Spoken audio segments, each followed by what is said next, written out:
everyone. So I totally just filmed this entire video without audio. How I've managed that, I'm not 100% sure.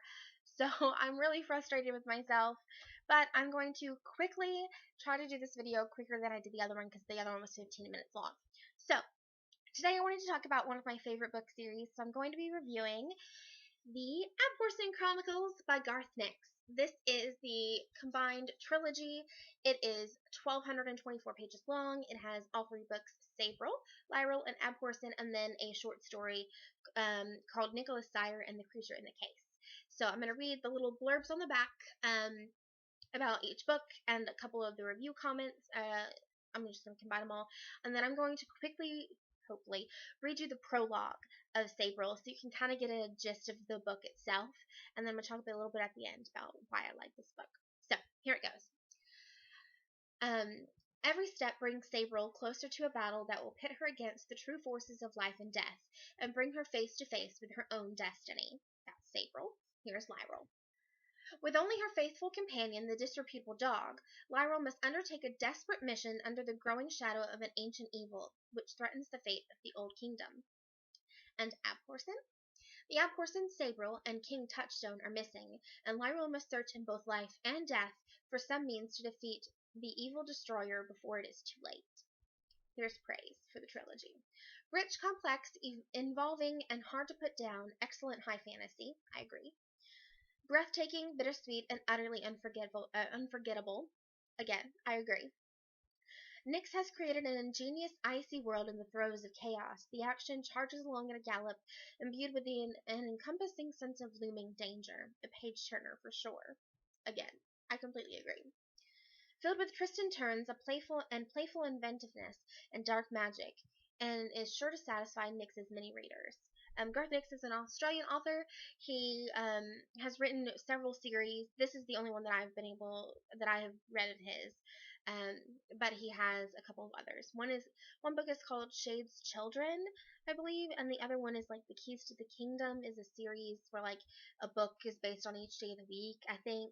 But I don't know. I haven't read those. But this is one of the best book series that I have ever read. That's outside of the mainstream like Harry Potter and The Hunger Games and Divergent and things like that.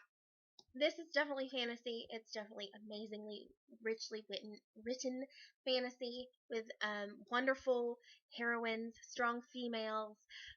It's wonderful. So I'm going to quickly, hopefully, read you the prologue, and then I'm going to talk to you a little bit about it. So let me get you the prologue. There we go. It was little more than 3 miles from the wall into the Old Kingdom, but that was enough. Noonday sunshine could be seen on the other side of the wall in Ancelstier, and not a cloud in sight. Here there was a clouded sunset, and a steady rain had just begun to fall, coming faster than the tents could be raised. The midwife shrugged her cloak higher, up against her neck, and bent over the woman again, raindrops spilling from her nose onto the upturned face below. The midwife's breath blew out in a cloud of white, but there was no answering billow of air from her patient. The midwife sighed and slowly straightened up, the single movement telling the watchers everything they needed to know. The woman who had staggered into their forest camp was dead, only holding on to life long enough to pass it on to the baby at her side. But even as the midwife picked up the pathetically small form beside the dead woman, it shuddered within its wrappings and was still. The child, too, asked one of the watchers, a man who wore the mark of the charter, fresh drawn in wood ash upon his brow. Then there shall be no need for baptism. His hand went up to brush the mark from his forehead, then suddenly stopped as a pale white hand gripped his and forced it down in a single quick, swift motion. I can't talk, sorry. Peace, said a calm voice. I wish you no harm. The white hand released its grip off, and the speaker stepped into the ring of firelight. The others watched him without welcome, and their hands that had half-sketched charter marks or gone to bowstrings and hilts did not relax. The man strode towards the bodies and looked upon them. Then he turned to face the watchers, pushing his hood back to reveal a face of someone who had taken paths far from sunlight, for his skin was deathly white. I am called Abhorsen, he said, and his words sent ripples through the people about him, as if he had cast a large and weighty stone into a pool of stagnant water. And there will be a baptism tonight. The charter mage looked down at the bundle in the midwife's hands and said, "The child is dead, Abhorsen. We are travelers. Our life lived under the sky, and it is often harsh. We know death, Lord." "Not as I do," replied Abhorsen, smiling so his paper-white face crinkled at the corners and then drew back from his equally white teeth. "And I say the child is not yet dead." The man tried to meet Abhorsen's gaze, but faltered and looked away at his fellows. None moved or made any sign till a woman said, "So it is easily done. Sign the child, Aranel. We will make a new camp at Leovi's Ford. Join us then when you have finished here." The charter mage inclined his head in assent, and the others drifted away to pack up their half-made camp, slow with the reluctance of having to move, but filled with a greater reluctance to remain near Abhorsen, for his name was one of secrets and unspoken fears. When the midwife maid went to lay the child down and leave, Abhorsen spoke. "Wait, you will be needed."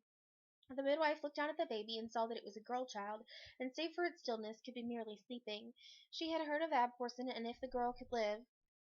Warily she picked up the child again and held her out to the charter mage. "If the charter does not," began the man, but Abhorsen held up a pallid hand and interrupted. "Let us see what the charter wills." The man looked at the child again and sighed. Then he took a small bottle from his pouch and held it aloft, crying out a chant that was the beginning of the charter, one that listed all things that lived or grew, or once lived, or would live again, and the bonds that held them all together. As he spoke, a light came to the bottle, pulsing with the rhythm of the chant. Then the chanter was silent. He touched the bottle to the earth, then to the sign of wood ash on his forehead, and then upended it over the child. A great flash lit the surrounding woods as the glowing liquid splashed over the child's head, and the priest cried, "By the charter that binds all things, we name thee." Normally, the parents of the child would then speak the name. Here, only Abhorsen spoke, and he said, "Sabriel." As he uttered the word, the wood ash disappeared from the priest's forehead and slowly formed on the child's. The charter had accepted the baptism. But she is dead!" exclaimed the charter mage, gingerly touching his forehead to make sure the ash was truly gone. He got no answer, for the midwife was staring across the fire at Abhorsen, and Abhorsen was staring at nothing. His eyes reflected the dancing flames, but did not see them. Slowly a chill mist began to rise from his body, spreading towards the man and midwife, who scuttled to the other side of the fire, wanting to get away, but now too afraid to run. He could hear a child crying, which was good. If she had gone beyond the first gateway, he could not bring her back without more stringent preparations and the subsequent dilution of her spirit. The current was strong, but he knew this branch of the river, and waded past pools and eddies that hoped to drag him under. Already he could feel the waters leaching his spirit, but his will was strong, so they took only the color, not the substance. He paused to listen, and hearing the crying diminished, hastened forward. Perhaps she was already at the gateway and about to pass. The first gate was a veil of mist, with a single dark opening where the river poured into the silence beyond. Abhorsen hurried towards it and then stopped. The baby was not yet passed through, but only because something had caught her and picked her up. Standing there, looming up out of the black waters, was a shadow darker than the gate. It was several feet higher than Abhorsen, and there were pale marshlights burning where you would expect to see eyes, and the fetid stench of carrion rolled off it, a warm stench that relieved the chill of the river. Abhorsen advanced on the thing slowly, watching the child as it was held loosely in the crook of a shattered arm. The baby was asleep but restless, and it squirmed towards the creature, seeking a mother's breast, but it only held her away from itself, as if the child were hot or caustic. Slowly, Abhorsen drew a small silver handbell from the bandolier of bells across his chest, and cocked his wrist to ring it. But the shadow thing held the baby up and spoke in a dry, slithery voice like a snake on gravel.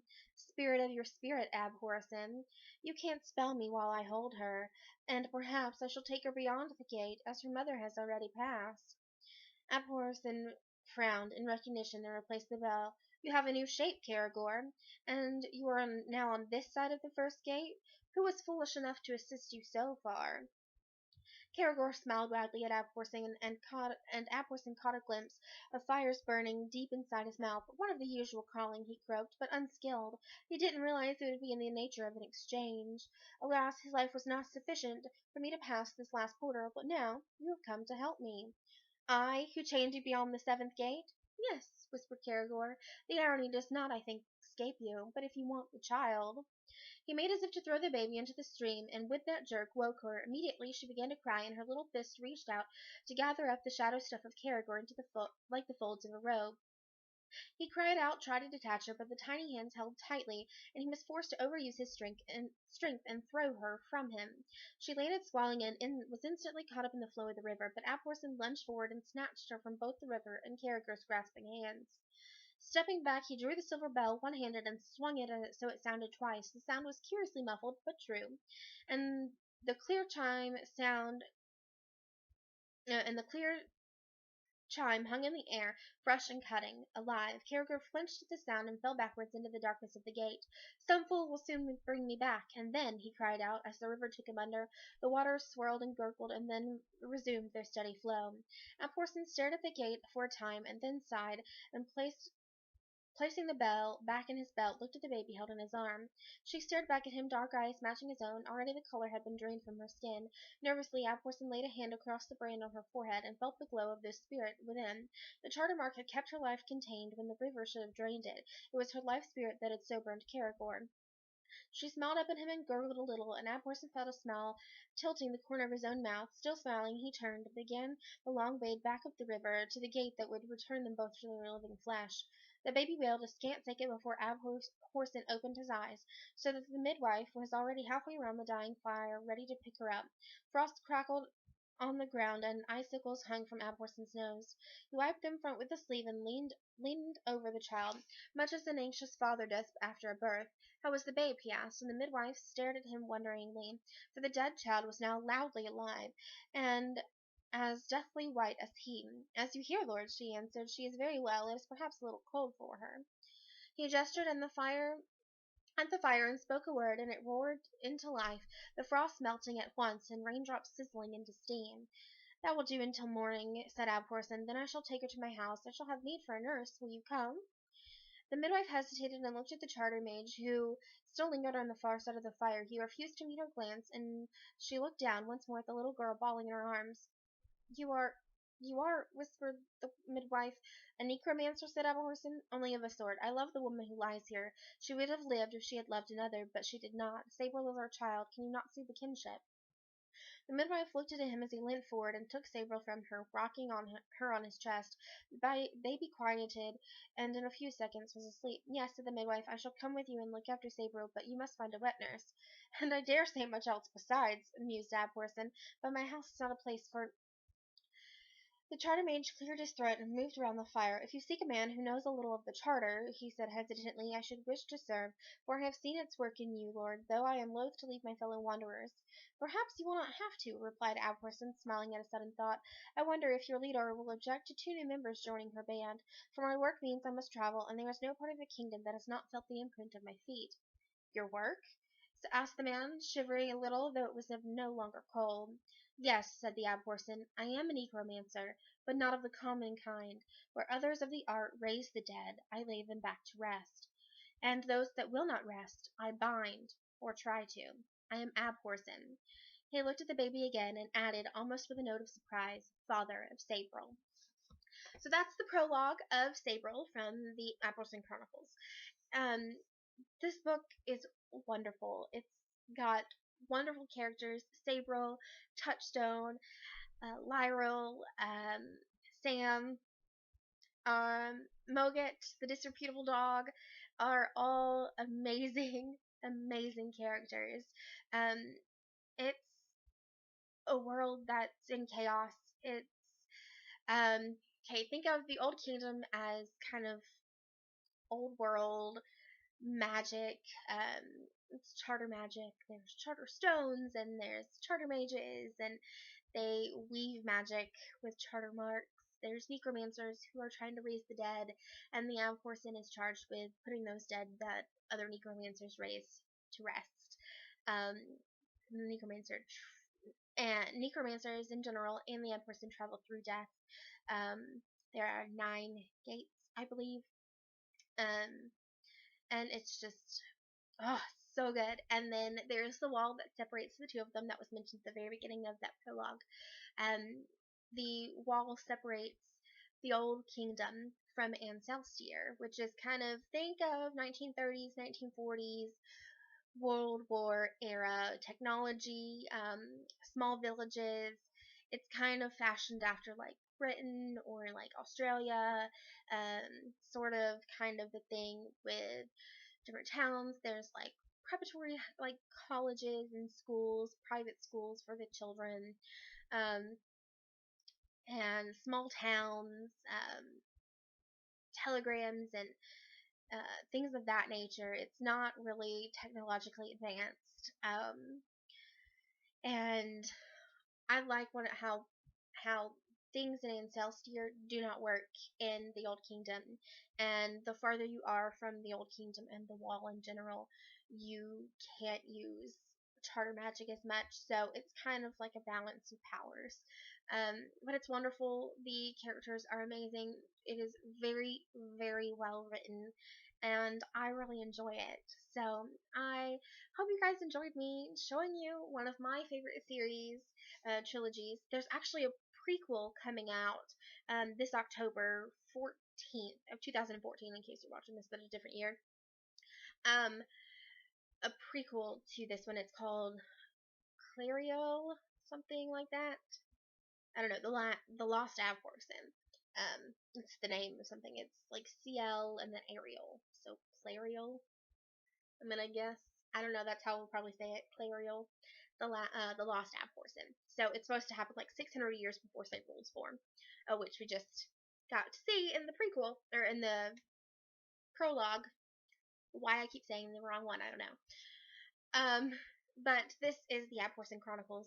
Thank you so much, guys, for watching this video. I know it's a little long, but I really felt that this book should get more readership than it has. I feel I've never actually met anyone who's read this book or even heard of Garth Nix. So I wanted to share one of my favorite authors with all of you guys. If you like book reviews and want me to talk about some of my other favorite books, or if you have book suggestions, I'll tell you a little bit about what I like. I love fantasy, as you can tell. I love young adult novels in general, but I also love historical fiction. So that is my main loves. I will link to Amazon where you can get this. It's only about $15 or so, and the other book options are there. And so I hope you guys enjoyed this video. Give it a thumbs up if you did. If you like book reviews, if you love to read like I do, subscribe if you'd like to see more videos from me about book reviews and other things that I do. I'm just starting out, so feel free to suggest things that you'd like to see, and I hope to have another video out for you soon. The next video up will be me reviewing my nature box items from my last video that I just put up. That was like a week and a half ago. I really wanted to try the products out and see what I really felt about them before telling you a review from just me trying them. So, I have tried all of them now, and I'm going to be giving you my opinion on those probably in the next couple days. So, look forward to that. Leave in the comments below any books that you recommend that I read, and maybe I haven't read them. And if you would like a review on a specific book, if I've read it, then I can easily do that. If not, I can add it to my list of things to read and then get that to you as soon as I can. But I've got a good long list of books that I'm in the process of reading, whether in actual book form like this or on my iPod. So definitely leave suggestions below. I'm always out for another good book. And I hope you guys enjoyed this video, and I hope you have a great day and a great week. Bye!